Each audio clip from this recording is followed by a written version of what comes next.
Lantai 3, Gedung BNN. This is BNS Corner.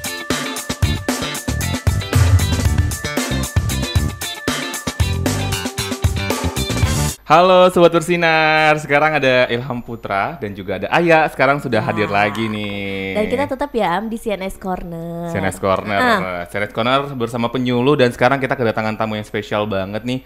Ada Dr. Andes Ridwan Arif selaku penyuluh narkoba ahli Madya. Halo Bapak. Halo juga. Gimana kabarnya Pak? Sehat, alhamdulillah. Sehat ya. Dan kali ini temanya sama Pak Ridwan kita manggilnya. Ini adalah cara asik menyuluh ala penyuluh ya. Karena kan udah Madya ya. Udah Madya. Pengalamannya udah banyak banget nih. Wow. Kita langsung aja ya Pak, mau nanya-nanya nih sama Bapak ya Pak. Sebagai penyuluh narkoba ahli Madya nih Pak. Kira-kira misalnya Bapak kan udah banyak banget pengalaman menyuluh nih. Amunisi apa sih Pak yang Bapak kuasai untuk menjadi seorang penyuluh narkoba nih Pak? Yang pertama-tama yang saya rasakan yang khususnya untuk menjadi modal penting bagi seorang penyuluh adalah satu, dia harus bisa benar-benar menguasai pengetahuan apa itu narkoba. Itu yang pertama. Dampak penyalahgunaannya seperti apa bahayanya seperti apa, itu harus benar-benar kita kuasai dan harus kita hayati bagaimana kita menyampaikannya sehingga audien tersebut bisa benar fokus menerima apa yang kita sampaikan. Itu yang pertama menurut saya. Lalu kedua, kita harus menguasai audien yang kita hadapi. Di posisi seperti apa audien itu, apakah di posisi dia seorang yang masyarakatnya rentan terhadap wilayah-wilayah yang di sekitarnya banyak penyalahgunaan narkoba, atau di sekitar masyarakat tersebut merupakan masyarakat yang wilayahnya agamis. Jadi kita harus kuasai, kalau dia wilayahnya agamis, maka kita harus bisa memasukkan unsur-unsur dari agama, tentunya kita harus masukkan. Kalau dia bukan agamis atau boleh dikatakan 50-50 antara agamis dan tidak, tentunya masalah-masalah kesehatan, masalah-masalah tentang dampak daripada menyalahgunakan narkoba terhadap kelangsungan hidup ataupun kesehatan bagi si penyalahguna tersebut mempunyai risiko yang sangat tinggi. Jadi itu harus kita benar-benar situasi wilayah, situasi masyarakat harus benar-benar kita kuasai. Demikian. Oke, harus dikuasai semua aspeknya Pak ya. Oke, setelah mungkin kita udah materi udah, terus audiens sudah. Biasanya nih Bapak sebagai penyuluh, itu hal pertama apa nih Pak ketika Bapak penyuluh lakukan untuk audiens ini ngerasa tertarik dan juga ingin ikutan sama materi yang ingin Bapak bawakan? Ya, tentunya itu yang pertama. Supaya mereka itu atau audien yang kita ajak bicara itu tertarik dan tentunya kita harapkan tidak menjadi boring ya atau bosan dalam mendengarkan arahan dari kita atau informasi dari kita terkait dengan narkoba adalah yang pertama sekali adalah bagaimana caranya kita menyampaikan bahwa narkoba itu sangat berbahaya. Narkoba itu efek daripada menggunakan narkoba itu sangat tidak baik bagi kesehatan masa depan kita tentunya dan kelangsungan hidup bernegara kita. Saya rasa itu yang penting adalah faktor kesehatan. Dampak daripada penyalahgunaan narkoba itu adalah kesehatan. Itu sangat mempengaruhi diri kita, itu yang harus kita sampaikan. Itu yang paling penting sekali. Nah itu kan ini ya Pak ya, kayak biasanya materi narkoba itu membosankan, boring nih Pak. Nah gimana sih kayak kita menarik audiens tuh untuk fokus? Nah Bapak biasanya pakai metodenya tuh apa Pak? Kayak kan nggak mungkin paparan terus sudah ada yang ngantuk ya mereka untuk maju Pak. Ini audio visual sangat penting sekali. Iya. Ya, dalam hal pemutaran video yang berkaitan bagaimana bila seseorang itu menggunakan narkoba akan berdampak pada hal ini. Ini yang harus kita tontonkan, kita perlihatkan dampaknya itu. Jadi kalau bagaimana seseorang itu misalkan terlalu di suasana atau situasi anak muda itu masih muda atau masih labil, itu sudah menggunakan rokok, nah itu akan berdampak sekali bagi kesehatan. Itu yang pertama. Kedua, eskalasinya tentunya akan semakin meningkat. Dari dia menggunakan rokok, dia pasti akan menggunakan sejenis narkoba. Dalam hal ini katakanlah yang banyak sering kita jumpai adalah ganja. Nah, karena ganja itu banyak ada di sekitar kita dan harganya relatif bisa terjangkau ya, Pak. Terjangkau bagi anak-anak yang usia-usia ya masih sekolah itu mereka bisa berbahayanya itu bisa berpatungan, mengumpulkan uang saweran satu demi satu untuk dikumpulkan lalu membeli ganja dalam bentuk ya paket-paket hemat ya kan, atau dalam paket-paket yang mungkin lebih murah lainnya. Mungkin sekarang bisa kita beli, ada kalau nggak salah saya pernah mendengar di salah satu wilayah bisa membeli per batangan atau per lintingan. Nah, itu sangat berbahaya sekali. Karena kalau kita sudah menggunakan ganja itu sangat berbahaya sekali bagi kesehatan ya.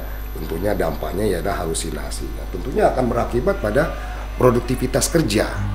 Produktivitas belajar tentunya akan mengalami sesuatu yang sangat sekali mundur. Merosot ya. Merosot sekali. Oke nih Pak. Saya rasa itu. Oke, mungkin tadi kan udah ada ganja. Nah mungkin Bapak tuh ya ada sekolah-sekolah atau mungkin anak-anak kan kita kan dari SD ya Pak ya, dari SMP, SMA itu biasanya kan ada anak-anak yang mungkin kurang mengerti dengan hal-hal yang mungkin seperti efek narkoba. Nah pendekatan atau cara kreatif apa nih Pak? Mungkin Bapak ngasih contoh kah? Ngasih gerak-gerik kah atau gestur bahwa ini loh efek narkoba seperti itu Pak? Ya, sesekali mungkin kita sampaikan dari efek daripada pengguna narkoba ya. Artinya dari segi fisik tentunya seseorang itu akan mempengaruhi pola perilakunya ya. Dari perilakunya yang riang, gembira, smart. Kalau menggunakan narkoba nggak mungkin bisa riang, pasti dia akan agak sedikit lebih slow. Lebih slow karena yaitu efek daripada narkoba itu dalam hal ini ganja adalah membuat organ tubuh kita menjadi melambat. Itu pasti ya, itu akan melambat sehingga seseorang tidak lagi bisa bergerak secara produktivitas yang normal. Tidak normal-normal saja, melainkan lebih cenderung akan semakin slowly, lebih kalem, dan yang paling berbahaya sekali adalah daya nalar atau daya pikirnya akan melambat. Saya rasa itu. Kita balik lagi ke audiens nih ya Pak. Bagaimana sih Bapak menyesuaikan diri sebagai seorang penyuluh narkoba ahli media nih Pak?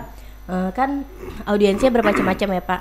Latar belakangnya bermacam-macam, usianya bermacam-macam. Itu bagaimana Bapak menyesuaikannya dengan informasi yang ingin Bapak berikan? Karena kan kita nggak tahu ya, mungkin salah satu penerima informasi ini adalah pernah memakai dulunya. Betul. Ya kan? Atau mungkin memang orang yang tadi Ilham bilang belum pernah tahu sama sekali ya kan. Itu seperti apa nih Pak Bapak menyesuaikannya gitu? Ya, jadi kalau untuk wilayah-wilayah rawan ya, contohnya seperti daerah-daerah yang sudah masuk dalam list wilayah-wilayah rawan, dalam hal ini adalah yang banyak sekali terjadi di daerah Jakarta tentunya.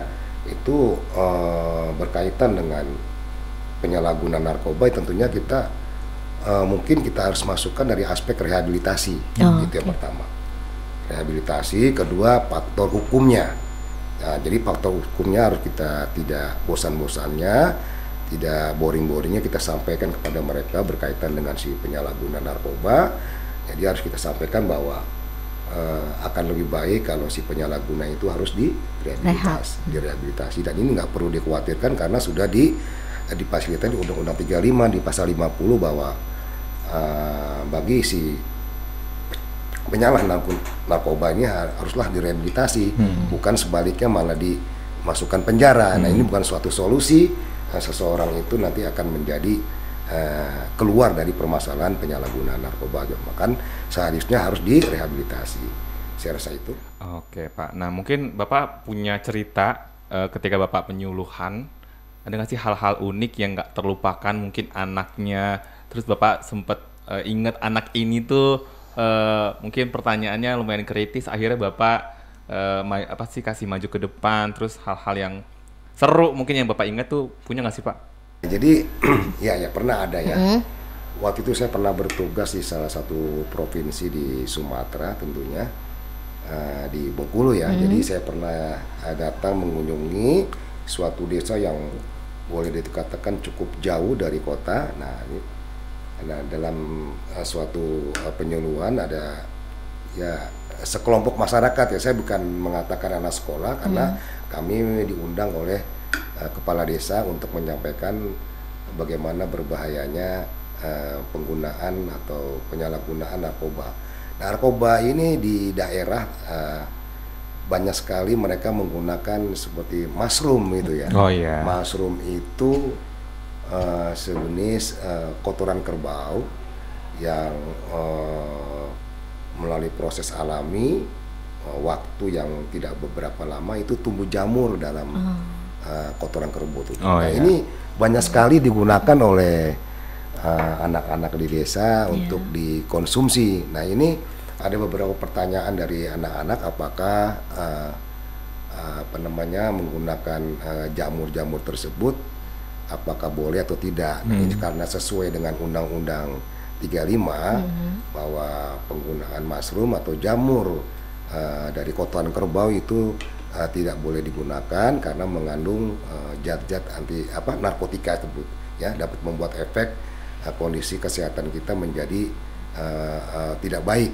Nah, ini tapi saya katakan bahwa kerbaunya aja boleh atau tainya saja boleh gitu ya. Jadi kalau jamurnya tidak boleh tapi kerbaunya, tai kerbaunya boleh. Nah, itu mereka tertawa. Itu aja pengalaman yang menurut saya ya lucu juga sih karena benar-benar di daerah tersebut itu kotoran-kotoran kerbau banyak sekali karena mereka tidak bisa membeli ganja ataupun apa, jadi tai kerbau lah yang sudah berjamur itu atau disebut dengan mushroom gitu ya. Nah, itu digunakan untuk sebagai gitu obat atau menyalahgunakan narkotika dari jamur tersebut. Tapi Pak, Bapak mungkin punya informasi mereka tuh tahu dari mana sih jamur ini tuh kecanduan? Bisa bikin kayak padahal kan makan di pelosok nih Pak ya. Ya itu memang mungkin ini ke suatu kebiasaan dari orang-orang tua mereka dulu juga, termasuk tuak gitu loh. Tuak itu kan nggak boleh. Nah, kalau sedikit-sedikit mungkin buat jamu buat mereka. Tapi untuk mencapai fly atau halusinasi atau mau meningkatkan ke rasa yang fly gitu ya, itu tuak itu bisa digunakan untuk disalahgunakan oleh orang mereka untuk sebagai bahan narkoba juga, sebagaimana halnya dengan mushroom. Mushroom itu ya. Itu udah tuh kebiasaan. Jadi kebiasaannya. Oke. Nah, itu sudah itu hal ini sudah disampaikan oleh kepala desa atau aparat kesehatan dari pemerintah daerah untuk disampaikan bahwa penggunaan tuak yang berlebihan akan memicu seorang untuk tidak sadar, tidak normal. Saya rasa itu. Oke, terakhir nih Pak, pesan dari seorang penyuluh narkoba ahli Madya yaitu Pak Ridwan nih terkait untuk penyuluh narkoba ya di seluruh Indonesia yang lagi nonton nih Pak. Iya betul, kayak untuk semangat untuk bikin negara ini bersih dari narkoba, untuk memberikan materi-materi tentang penyalahgunaan narkoba. Ini pesannya apa nih Pak untuk seluruh penyuluh narkoba di Indonesia? Tentunya untuk penyuluh-penyuluh narkoba juga tetap kita semangat dalam menyebarluaskan informasi berkaitan dengan penyalahgunaan narkotika, karena jangan sampai negara ini akan putus bernegaranya kalau pemuda-pemuda tentunya atau anak-anak muda baik itu yang ada di SMP, SMA maupun perguruan tinggi itu sampai terjangkit atau penyalahgunaan narkotika. Negara kita cukup besar, negara kita sangat kaya, negara ini harus terus berjalan. Ya, itu harus dipimpin oleh anak-anak muda dari sekarang, sudah harus kita persiapkan. Hal ini menjadi semangat kita para penyuluh narkoba, tetap semangat ya untuk menyampaikan pesan daripada bahaya ya, pesan bahaya daripada menyalahgunakan narkotika. Jadi tetap semangat, jangan pernah kendor, itu tetap kita berjuang untuk menyampaikan hal ini kepada masyarakat. Saya rasa itu. Oke, amin. Semoga harapan dari Pak Ridwan untuk seluruh penyuluh narkoba yang ada di Indonesia ini bisa terus semangat memberikan informasi untuk anak-anak muda kita. Terima kasih Sobat Bersinar dan Pak Ridwan udah datang ke studio SNS Radio. Dan kita ketemu lagi nih ya Sobat Bersinar di SNS Corner bersama penyuluh selanjutnya dengan narasumber juga yang luar biasa. Kita pamit. Oke.